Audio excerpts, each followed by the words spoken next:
Welcome to Telangana ముచ్చట్లు news. Nizamabad జిల్లా వేల్పూర్ మండలం వెంకటాపూర్ గ్రామ శివారులో గల పెద్దవాగు నుండి అక్రమంగా ఇసుక తరలిస్తున్న లారీని జేసీబీని పట్టుకొని సీజ్ చేసిన వేల్పూర్ ఎస్ఐ సంజీవ్. వివరాలు ఇలా ఉన్నాయి. నిజామాబాద్ జిల్లా వేల్పూర్ వెంకటాపూర్ గ్రామ శివారులో గల పెద్దవాగు నుండి అక్రమంగా ఇసుక తరలిస్తున్న లారీ జేసీబీని పట్టుకుని సీజ్ చేసిన వేల్పూర్ ఎస్ఐ సంజు.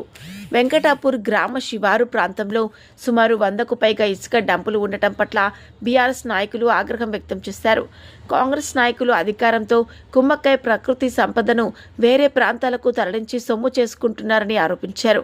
బాల్కొండ నియోజకవర్గ ఇన్ఛార్జ్ సునీల్ రెడ్డి అండదండతోనే ఇసుక మాఫియా రెచ్చిపోతున్నారని, అధికారులు ఇసుక మాఫియా ఆగడాలకు అడ్డుకట్ట వేయాలని వారు డిమాండ్ చేశారు.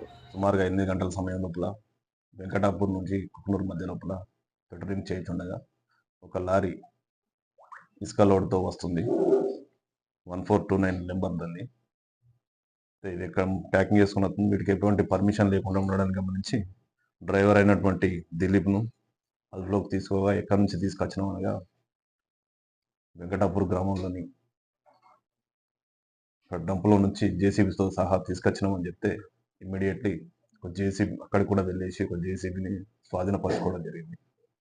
తదనంతరం లారీని జేసీబీని పంచనామాయుక్తంగా పోలీస్ స్టేషన్కి తీసుకొచ్చి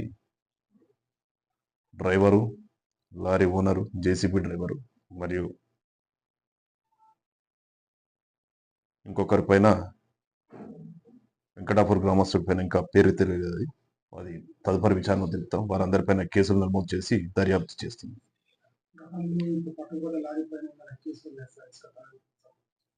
అది తెలుస్తుంది.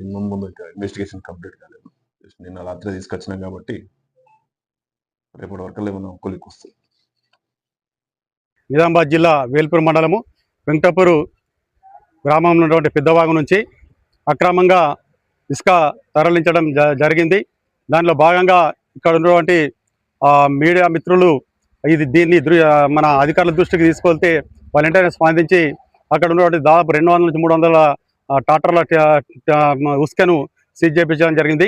ఏదైతే కాంగ్రెస్ గవర్నమెంట్ అధికారంకి వచ్చిన తర్వాత యథేచ్ఛగా ఈ మండలంలో ఉసుకే రవాణా జరుగుతుంది. ఇక్కడ గ్రామాలలో కట్టుకునే వాళ్ళకేమో ఉసుక